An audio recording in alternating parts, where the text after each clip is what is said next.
আমাদের এক একজনের প্রয়োজন এক এক রকম হয়ে থাকে। কারো গেমিং ফোন দরকার, কারো ক্যামেরা ফোন দরকার, কারো অলরাউন্ডার ফোন দরকার। তো এগুলো বিবেচনা রেখে যাদের বাজেট 35,000 টাকার আশেপাশে তাদের জন্য 5টা ফোন আজকে সাজেস্ট করবো। এই 5টা ফোনের মধ্যে গেমিং ফোনও আছে, ব্যালেন্স ফোনও আছে, ক্যামেরা ফোনও আছে এবং অলরাউন্ডার ফোনও আছে। এবং প্রত্যেকটা ফোন ডিসেম্বর মাস অনুযায়ী 2025 সালে এগুলোর ভিত্তিতে বাজারের যে লিস্টিং প্রাইসিং দেওয়া আছে তার অনুপাতে লিস্টগুলো করা হয়েছে। বর্তমানে মার্কেট বন্ধ আছে, আপনারা অনলাইনে বাই করতে পারেন। কোন কোন সব অনলাইনে কেনাবেচা করে সেগুলো আপনারা জানেন, তো সব ড্রেস বললাম না। এবং প্রত্যেকটা যে সেটগুলো সাজেস্ট করবো প্রত্যেকটার ভিডিও ইন ডিটেইল ভিডিও আমার চ্যানেলে দেওয়া আছে, সেগুলো ইন্ডিভিজুয়ালি আপনারা দেখতে পারেন। এবং আমার যারা রেগুলার ভিউয়ার আছেন তারা অলরেডি ভিডিওগুলো দেখছেন, যারা নতুন তাদের সাজেস্ট করলাম। ফার্স্টেই শুরু করি Xiaomi দিয়ে। এই বছরে Xiaomi Redmi Note 15 Pro Plus এই মুহূর্তে এইটার প্রাইসিং 33,000 টাকার আশেপাশে। এবং 33,000 টাকা হিসেবে ব্যালেন্স একটা ফোন যদি খুঁজতে চান এই প্রাইস পয়েন্টে Redmi Note 15 Pro Plus ভালো একটা choice. Redmi Note 15 Pro Plus select করার মেইন কারণ হচ্ছে এটা রিসেন্টলি লঞ্চ হয়েছে, যেটা স্পেক পারফরমেন্স মোটামুটি সবকিছু ব্যালেন্স এবং ভালো পাইছি। এখানে ডিসপ্লে হিসেবে পাবেন 6.83 ইঞ্চের একটি 120Hz HDR10+ supported AMOLED display, যেটার পিক ব্রাইটনেস 3000 নিটসের উপরে এবং আউটডোর ভিজিবিলিটি বেশ ভালো। এখানে ডিসপ্লে কোয়ালিটিটা বেশ ভালো লাগছে। এবং ক্যামেরা সেকশনে কিন্তু ভ্যারাইটি আছে। 50 মেগাপিক্সেলের মেইন সেন্সর, 50 মেগাপিক্সেলের টেলিফটো সেন্সর এবং 8 মেগাপিক্সেলের আল্ট্রা ওয়াইড। পিকচার কোয়ালিটি বেশ ভালো ছিল এবং ফ্রন্টে যে ক্যামেরাটা দিছে সেটা 32 মেগাপিক্সেলের। এখানে 4K ভিডিওর অপশন পাবেন এবং ভিডিও কোয়ালিটি বেশ ভালোই ছিল। এইখানে যে পোর্ট্রেট এবং নর্মাল যে ডে লাইটে যে ছবিগুলো দিয়ে থাকে মেইন সেন্সর দিয়ে বেশ ভালো ভালো ছবি দিয়ে থাকে। আল্ট্রা ওয়াইডের কোয়ালিটিগুলো মোটামুটি ভালোই আছে। ইন ডিটেল ভিডিও ডিসক্রিপশনে দেওয়া থাকলে দেখতে পারেন। এবং এখানে যে প্রসেসরটা দিয়েছে সেটা হচ্ছে Qualcomm Snapdragon 7S Gen 4। এটা 4nm ফ্যাব্রিকেশনে তৈরি। এবং র্যাম সেকশনে কিন্তু আপনারা 12GB র্যাম, 256GB স্টোরেজ এগুলো কিন্তু পাইতেছেন। আর এইটার যে পারফরমেন্স মোটামুটি ভালোই ছিল, আন্তর্জাতিক স্কোর ঠিকঠাক আছে। এই প্রাইস রেঞ্জে খারাপ না, বেশ ভালো পারফর্মই করতেছিল। এখানে 7000 mAh ব্যাটারি পাবেন এবং সাথে কিন্তু 90 ওয়াটের যে চার্জার ব্রিক সেটা বক্সেই দেওয়া থাকে। আমি গেম টেম ট্রাই করে দেখছি, খেলা যায়, বেশ ভালোভাবে খেলা যাচ্ছিল। আপনারা বিস্তারিত জানতে ডেসক্রিপশনে ভিডিও লিঙ্ক দেওয়া আছে অথবা চ্যানেলে গিয়ে Redmi Note 15 Pro Plus এর ভিডিও পেয়ে যাবেন, সেটা দেখতে পারেন। সেকেন্ডে যে সেটটা আছে সেটা হচ্ছে ক্যামেরা সেন্ট্রিক ফোন।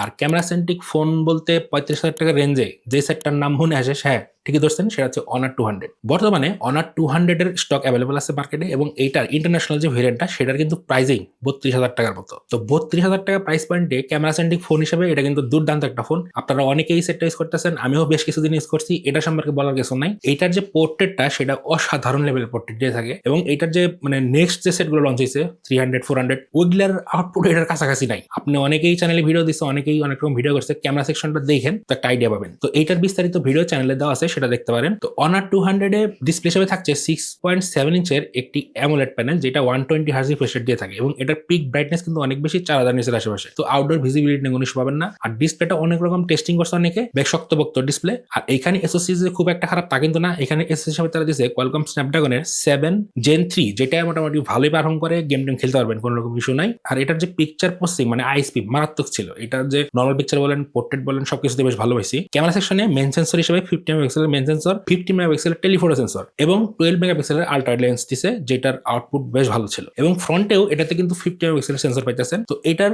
পিকচার বলেন, ভিডিও কোয়ালিটি বলেন, সব দিক দিয়ে মোটামুটি ভালো ছিল এবং এটা নিয়ে কোনো কমপ্লেন নাই কারো। এখন পর্যন্ত সবাইকে রেকমেন্ড করার মতো সেট এটা। ক্যামেরা সেকশন যদি চিন্তা ভাবনা করেন আর যদি টুকটাক গেমিং করেন সেক্ষেত্রে বেশ ভালো একটা পারফর্ম করে। ব্যাটারি ব্যাকআপ কিন্তু খারাপ না, এখানে 5200 mAh ব্যাটারি দিয়েছে এবং 100 ওয়াট চার্জিং সাপোর্ট আছে। তো 32,000 টাকা প্রাইস হিসাবে Honor 200 মানে ক্যামেরা সেন্ট্রিক ফোন হিসেবে রেকমেন্ড করার মতো। যে কেউ এটা যদি ক্যামেরা সেন্ট্রিক ফোন খুঁজে থাকেন নিয়ে নেন, ভালো লাগবে। আর যারা ইউজ করতেছেন তাদের ইউজার এক্সপিরিয়েন্স কমেন্ট সেকশনে জানান, তাতে যারা বাই করবে তাদের একটা সুবিধা হবে। 3 নম্বরে যে ফোনটা রাখছি এটা গেমিং সেন্ট্রিক ফোন বলতে গেলে। তো এখানে একটা না দুইটা সেট রাখা আছে, সিমিলার মানে স্পেক্স দিয়ে আসছে দুইটা সেটই। গেমিং সেন্ট্রিক বাজেট ফোন হিসেবে যদি চিন্তা ভাবনা করেন তাহলে এই সেকশনে দুইটা সেটই আছে বর্তমানে। আপনারা আইডিয়া করে ফেলছেন, হ্যাঁ ঠিকই আছে।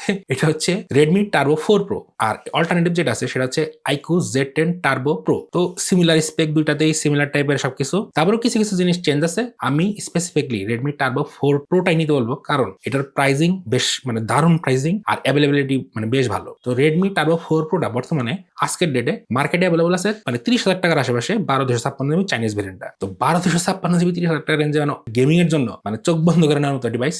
আমি Redmi Turbo 4 টা চেক করছিলাম, 4 Pro টাও দেখছি, মানে চেক করে দেখছি, ভিডিও দিয়ে নেই। তো এটার পারফরমেন্স কিন্তু বেশ ভালো পাইছি এবং এটার যে এসওসিটা এটা কিন্তু আপনারা 8 Gen 3 কাছাকাছি ধরতে পারেন, যেটা আর কি Qualcomm Snapdragon 8S Gen 4। মানে রিসেন্টলি এসওসিটা আসছে এবং বেশ পাওয়ারফুল একটা এসওসি। এটা কিন্তু আপনার পোকো F7 যেটা আছে ওইটার মধ্যেও সেম জিনিস দিছে, এবং পোকো F7 যেটা সেটা কিন্তু আমার চ্যানেলে রিভিউ দেওয়া আছে, ওইটা আর রেডমি টার্বো 4 প্রো সিমিলার টাইপের জিনিসপত্র এবং সিমিলার টাইপের আউটপুট পাবেন। খালি রেডমি টার্বো 4 প্রোটা হচ্ছে চাইনিজ ভেরিয়েন্ট আর গ্লোবালটা হচ্ছে পোকো F7 এর ভিডিও চ্যানেল দেওয়া আছে। তো আমার প্রপার একটা আইডিয়া আছে যে এই সেটটা কি টাইপের, তারপরে বলি শুনেন। এখানে সিমিলার টাইপের মানে রেডমি নোট 15 প্রো প্লাসের যে ডিসপ্লেটা ওই টাইপের ডিসপ্লে দিছে এখানে, তবে ডিসপ্লেটা একটু ফ্ল্যাট। আর রেডমি নোট 15 প্রো প্লাসটা একটু মানে চারদিকে একটু কার্ভ করা, হালকা কার্ভ করা, তো এটা পুরোপুরি ফ্ল্যাট ছিল। তো ডিসপ্লেটা বেশ চওড়া। রেডমি টার্বো 4 প্রো যেটা, এটা ডিসপ্লে দিচ্ছে 6.83 ইঞ্চের একটি 120 হার্জের HDR10 প্লাসের অ্যামোলেড প্যানেল, যেটার পিক ব্রাইটনেস কিন্তু 32 নিটের মতো, আউটডোর ভিজিবিলিটি বেশ ভালো। এসওসি আগে বলছি 8S Gen 4 দিছে এবং এখানে UFS 4.1 স্টোরেজ আছে এবং LPDDR 5X এর RAM আছে। তো পারফরমেন্সের জন্য বেশ সলিড একটা ফোন। এখানে কিন্তু UI তে কোনো রকম হ্যাং ল্যাগ পাবেন না। একটা কথা বলে রাখি, এখানে চাইনিজ রুমের Xiaomi MIUI এর যে চাইনিজ রুমটা সেটা কিন্তু একটু ল্যাগ হয়ে থাকে, যত পাওয়ারফুল সেট আপনি নেন হালকা ল্যাগ হ্যাং একটু পাবেন। তবে এটার মধ্যে বেশ মানে অপটিমাইজ করতে বেশ ভালোই মনে হয়েছে। এবং নতুন যে HyperOS এর যে আপডেট HyperOS 3 সেটাও কিন্তু এখানে আসছে, তো সব ফিচার এখানে পাবেন। আর আরেকটা কথা বলে দিই আপনাদের, আপনারা যারা নোটিফিকেশন ইস্যু নিয়ে বলতেছেন তাদের জন্য আমি শর্টস একটা ভিডিও দিছি, দেখতে পারেন। সেটা কিন্তু নোটিফিকেশন ইস্যুটা সলভ হয়েছে, সেটা আমি আইকোতে চেক করে দেখছি প্রপারলি কাজ করতেছে। তো আশা করি Xiaomiটা আমি রিসেন্টলি জানাবো, চেক করতে পারিনি তবে জানাবো, রিসেন্টলি জানাবো। তো বর্তমানে রেডমি টার্বো 4 প্রোটা রেকমেন্ড করার মতো সেট। এখানে ক্যামেরা সেকশন খুব একটা খারাপ তা না, তবে মোটামুটি লেভেলের ক্যামেরা আউটপুট দিয়ে থাকে। তো ব্যাটারিও কিন্তু হিউজ ব্যাটারি দিছে এখানে, যেটা গেমিং সেটের জন্য আশীর্বাদ স্বরূপ। এখানে 7550 mAh এর ব্যাটারি দিছে এবং সাথে কিন্তু 90 ওয়াটের চার্জার বক্সে পেয়ে যাবেন। তো যাই হোক, বিস্তারিত জানতে ডেসক্রিপশনে ফুল ভিডিও লিঙ্ক দেওয়া থাকবে, সেটা চেক করতে পারেন যদি বাই করতে চান। 4 নম্বরের সেটটা রাখছি, সেটা হচ্ছে nothing phone 3A। Nothing phone 3A এমন একটা ফোন যেটার ক্যামেরা সেকশন বলেন, UI বলেন আর গেমিং সেকশন বলেন, মোটামুটি সবগুলোই ভালো পাবেন। কিছুটা ধরতে পারেন রেডমি নোট 15 প্রো প্লাসের মতো, কিন্তু প্রো প্লাসটা আগে দিয়েছে, এটা পরে রাখার কারণ হচ্ছে রেডমি নোট 15 প্রো প্লাসটা গ্লোবাল না, সেটা হচ্ছে চাইনিজ ভেরিয়েন্ট। নাথিং ফোন 3 এটা গ্লোবালি, এটা তো চাইনিজ হয় না। তো এইখানে UI জনিত কোনো সমস্যা নাই, নোটিফিকেশন কোনো ইস্যু নাই। এবং সবচেয়ে যে ভালো বিষয়, এটার যে ক্যামেরা আউটপুটটা সেটা কিন্তু বেশ ভালো। আর এখানে যে গ্লিপস ইন্টারফেসটা সেটা কিন্তু বেশ ভালো লাগছে, অনেকেই পছন্দ করেন, অনেকের কাছে ভালো লাগে না। নাথিং এমন একটা ডিজাইন আনে মার্কেটে, যেটা যার ভালো লাগবে, যার ভালো লাগবে না সে দেখতে পারবে না, এই টাইপের আসবে। তো নাথিং এর ডিসপ্লে হিসেবে পাইতেছেন 6.77 ইঞ্চের একটি 120 হার্জের অ্যামোলেড প্যানেল, যেখানে HDR10 প্লাস সাপোর্ট আছে এবং এর পিক ব্রাইটনেস 3000 নিটসের মতো। তো ডিসপ্লেটা বেশ ভালো ছিল, কালার টালার সবই অ্যাকুরেট আছে, দেখতে বেশ ভালো লাগে ডিসপ্লেটা। আউটডোর ভিজিবিলিটিও ভালো আছে। আর প্রসেসর সেকশনে এখানে কোয়ালকম স্ন্যাপড্রাগনের 7S Gen 3 পাইতেছেন, যেটা 4nm ফাইব্রেশন তৈরি, যেটা কিন্তু এসওসি হিসেবে খুব একটা খারাপ না। এটা কিন্তু বেশ ভালোই পারফর্ম করে, গেমিং টাইমিং টুকটাক করতে পারবেন, কোনো রকম সমস্যা নেই এটা নিয়ে। আর এখানে যে মেইন সেন্সরটা সেটা কিন্তু 50 মেগাপিক্সেলের মেইন সেন্সর, 50 মেগাপিক্সেলের টেলিফোটো ডেডিকেটেড দেওয়া আছে এবং 8 মেগাপিক্সেলের আল্ট্রা ওয়াইড দেওয়া আছে। এবং সামনে যে ক্যামেরাটা সেটা কিন্তু 32 মেগাপিক্সেলের এবং আউটপুট বেশ ভালো ছিল। মেইন সেন্সর আল্ট্রা ওয়াইডের আউটপুট খুবই ভালো, টেলিফোটো থাকাতে এক্সট্রা পোর্ট্রেটের ক্ষেত্রে সুবিধা পাবেন। পোর্ট্রেটের এজ ডিরেকশন, কালার কোয়ালিটি মোটামুটি সবকিছু ঠিকঠাক আছে। ক্যামেরা সেকশন এবং পারফরমেন্স সেকশন বিস্তারিত জানতে ডেসক্রিপশনে ভিডিও লিঙ্ক দেওয়া আছে, সেটা দেখতে পারেন। তাতে ভালো একটা আইডিয়া হয়ে যাবে যে কি টাইপের পারফর্ম করতেছে বর্তমানে। 5 নম্বরের সেটটা রাখছি, এটা আপনাদের অনেক কাছে একটু মানে কন্ট্রোভার্সিয়াল লাগতে পারে, তবে আমার কাছে মানে সলিড মনে হয়েছে দেখে আমি রাখছি। তো এইটার যে নেক্সট ভেরিয়েন্ট সেটা কিন্তু অলরেডি মার্কেটে লঞ্চ হয়েছে, চ্যানেলে সেটার ভিডিও আছে। তো গেস করেন কোনটা?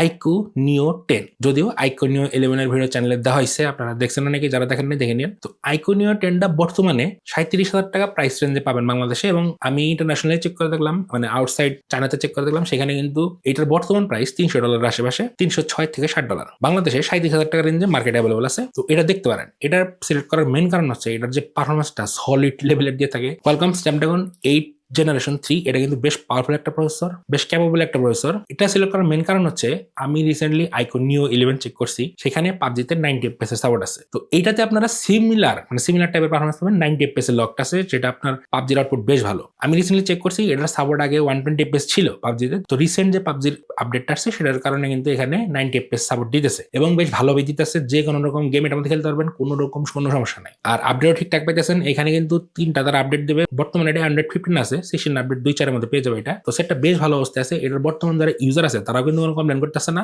তো এটা যে ডিসপ্লেটা, এটা কিন্তু 6.78 ইঞ্চের একটি LTP AMOLED ডিসপ্লে মানে অসাধারণ ডিসপ্লেটা। এটার পিক ব্রাইটনেস 4500 নিটসের মতো। এইটা দেখেন কবে লঞ্চ হয়েছিল, তারপর কত মানে স্পেকফুল একটা ডিসপ্লে দিছে। আর এখানে প্রসেসর আগেই বললাম 8 Gen 3 দেওয়া হয়েছে। এটা বেশ পাওয়ারফুল একটা প্রসেসর, UFS 4.1 দেওয়া আছে, স্টোরেজ LPDDR 5X এর RAM দেওয়া আছে। একটা ফ্ল্যাগশিপ লেভেলের যা দেওয়া দরকার একটা জিনিসের সবকিছু এটার মধ্যে আছে। তো গেমিং এ এবং হেভি টাস্কিং যে কোনো কাজকর্ম এটা ইজিলি করতে পারে, কোনো রকম সমস্যা এটা পাবেন না। ক্যামেরা সেকশন একটু অনেকের উইক লাগতে পারে, 50 মেগাপিক্সেলের মেইন সেন্সর, 8 মেগাপিক্সেলের আল্ট্রা ওয়াইড। তবে আমার কাছে ক্যামেরা সেকশন খুব একটা খারাপ লাগে নাই। চ্যানেলের ভিডিও আছে, বিস্তারিত দেখতে পারেন ভিডিওতে, আমি ডিটেইলে সব আলোচনা করছি। তো ভালো একটা আইডিয়া আপনাদের হয়ে যাবে। এইখানে অনেকের একটাই কমপ্লেন, সেটা হচ্ছে IP রেটিং নেই আর বডিটা মানে প্লাস্টিকের বডি, সেই জন্য অনেকের কমপ্লেন থাকতে পারে। কিন্তু এইটা যা দিছে মানে সলিড একটা ফোন দিছে, আমার কাছে খুব বেশ ভালো লাগছে। পারফরমেন্সের দিক থেকে বলেন, ক্যামেরা সেকশনে টুইক হলেও আমার চলবে। তো ওই হিসাবে আমি এটা সিলেক্ট করছি, মানে এটা আমার চয়েস। আপনাদের যারা আইকিউ নিও 10 ইউজ করতেছেন তারা কমেন্ট সেকশনে মন্তব্য জানেন যে এখন কি পর্যায়ে আছে সেটটা, কিরকম পাইতেছেন পারফরমেন্স। আমি যতটুকু শুনছি সবাই মানে পজিটিভই বলছে।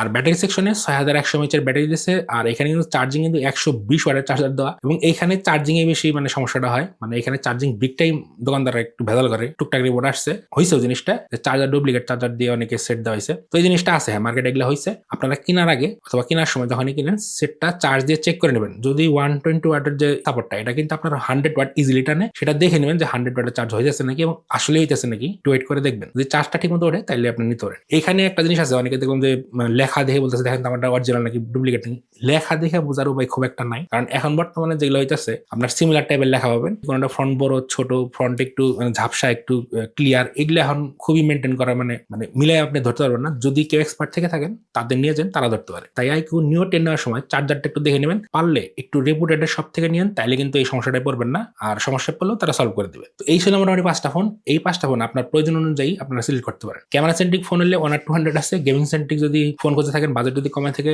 রেডমি টারো 4 প্রো আছে, এবং বাজেট যদি বাড়াইতে পারেন 37 পর্যন্ত, তাহলে তো বললামই আইকিউ নিও 10 এখন পর্যন্ত বেস্ট চয়েস। তারপরেও বিস্তারিত জানার জন্য প্রত্যেকটা সেটের ভিডিও কিন্তু চ্যানেলে দেওয়া আছে, এবং ডেসক্রিপশনে আমি দিয়ে দেবো ভিডিও লিঙ্ক, সেগুলো দেখতে পারেন। তো এই ছিল মোটামুটি ভিডিওটি শেষ পর্যন্ত দেখার জন্য সবাইকে ধন্যবাদ। দেখা হচ্ছে নেক্সট ভিডিওতে অন্য কোনো টপিক নিয়ে। আজকের মতো বিদায়।